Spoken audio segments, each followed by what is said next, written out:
You're listening to Midlife Side Quest, the Over the Hill Gaming Podcast. Here's your host, John Wall.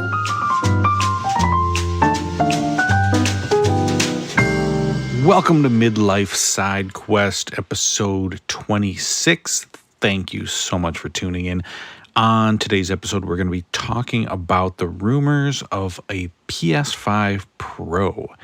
If you haven't yet subscribed to the show, please take a second to do so.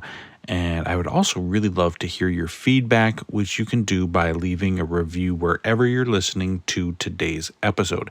And you can also find the show on Twitter and Facebook by searching for Midlife SQ. So this past weekend, I was hanging out at the house and I decided to pull up my banking app on my phone just to see if my tax refund had shown up yet.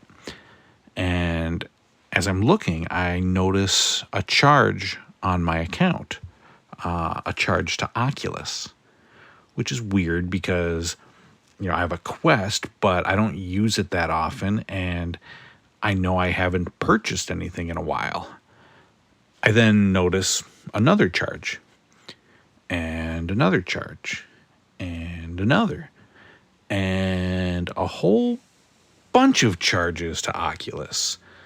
So my daughter, who is 11, is the one who uses the Quest the most in the house. So I asked her, I said, did you happen to click on anything, to buy it maybe, or get any weird messages from people in VR that were asking you to click on a link or anything? And she swore that she didn't do anything like that. And besides, we have a PIN on the thing that you have to enter to make any sort of purchase. So I'm guessing either my Meta account was hacked or my debit card, which was used to make the purchases. So the first thing I do is I remove the card from the Oculus account, and then I call up my bank to ask them to pause all activity on the card while I figure out what's going on. They end up canceling the card and opening a fraud investigation. I then get on a support chat with Oculus to see if they can figure out what happened. And they're able to tell me that all of the charges were made as in-game purchases in the game Gorilla Tag, which is my daughter's favorite game. So the pieces were starting to fall into place. And before I could do anything else, my daughter comes back into the room with a look on her face which can only be described as fear. Tears streaming down her face, and I knew what she was about to say. It was her.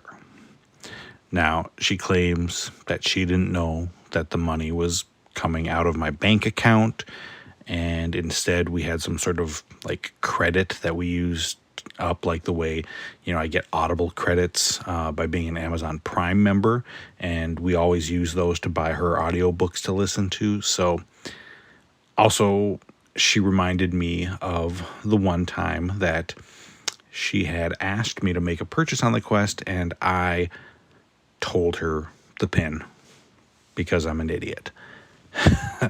So whether or not I believed the story about not really knowing that the charges were real or how they worked, I could tell from the way that she was sobbing and apologizing nonstop that a lesson had already been learned. And I decided not to be too hard on her, regardless of the fact that she had spent about $550 on Gorilla Tag skins. Thankfully, for both myself and my child, the person at Oculus support was very kind and understanding, and they refunded the entire amount, which I was actually kind of surprised by, and I was not expecting, but very, very much was appreciated. I don't know if I would be able to look back on the situation and laugh now if they hadn't done that. And Samantha definitely wouldn't be laughing because it would probably take her over a year to pay me back with her allowance.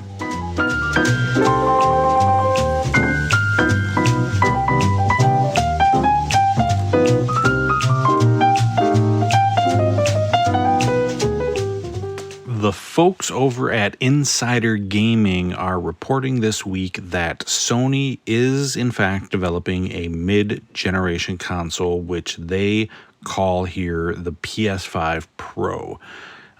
They say it has a tentative release window of late 2024, roughly a year and a half from now. The article claims that in addition to improved ray tracing, this new model will increase visuals, general performance, and the speed of the PS5. They also go on to say that this is in addition to the rumored PS5 with a removable disk drive, which they say is coming later this year, and that PS6 will likely not release until at least 2028. So I'm not the biggest fan of Insider Gaming. Some of their sources seem to be less than trustworthy. And they've also made it clear before that breaking embargoes is something that they are perfectly fine with, a practice which makes it much more difficult for other legitimate journalists and content creators to get access to games for coverage. But questionable ethics aside, we all know that something like this is a possibility, and it raises the question of whether or not anybody wants or needs a mid-generation refresh in the way that we got the PlayStation 4 Pro and the Xbox One X. And I think there are a few things to consider when looking at that. First of all, the first time that we went through this last generation, we were in a transitional phase when it came to television technology. Early on last generation, we saw 4K TVs dropping in price and becoming much more widely purchased.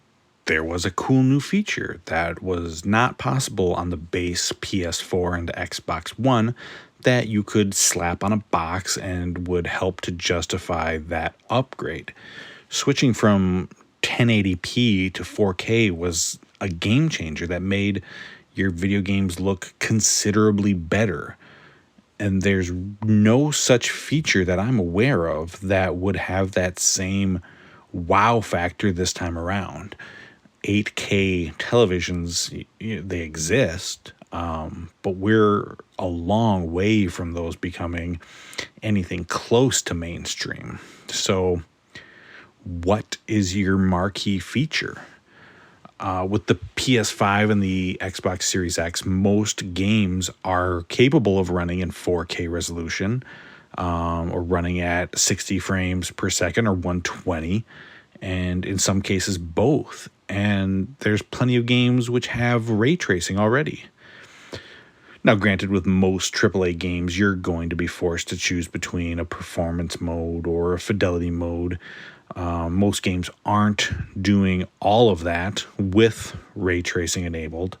So would it be nice to just have a console capable of doing all these things right out of the box without having to fidget in your settings?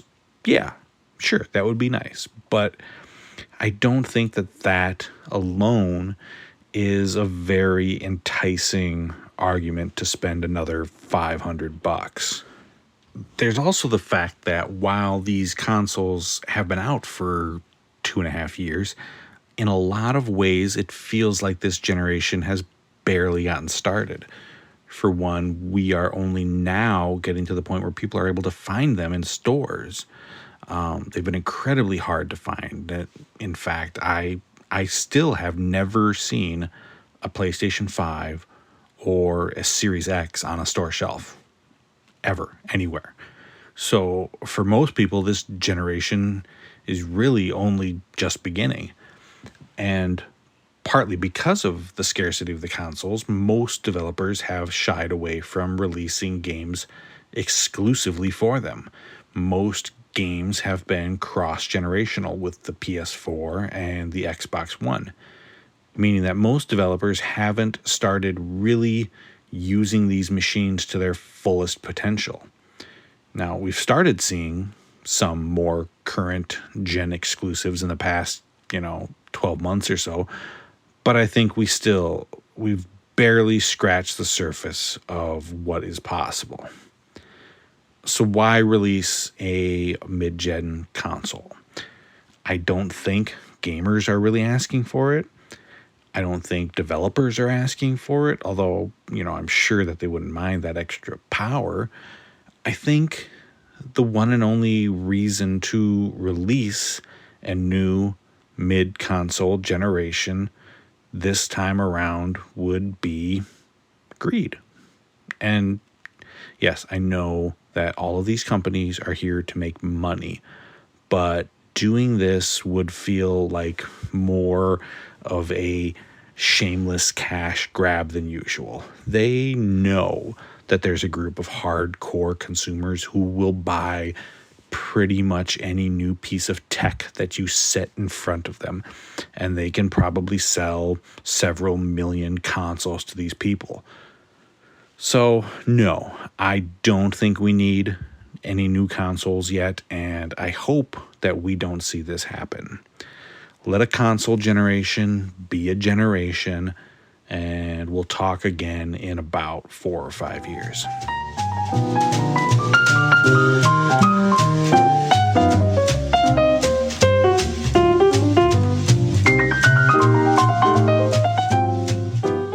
For this week's parting thoughts, I want to remind you that this Saturday is Global Recycling Day, and I am going to be the first to admit that when it comes to recycling, I haven't been walking the walk. I may talk about being a card-carrying liberal and talk about how important it is to save the earth and global warming and all that, but I'm being honest, I haven't been doing my part, and I'm going to take this opportunity to change that.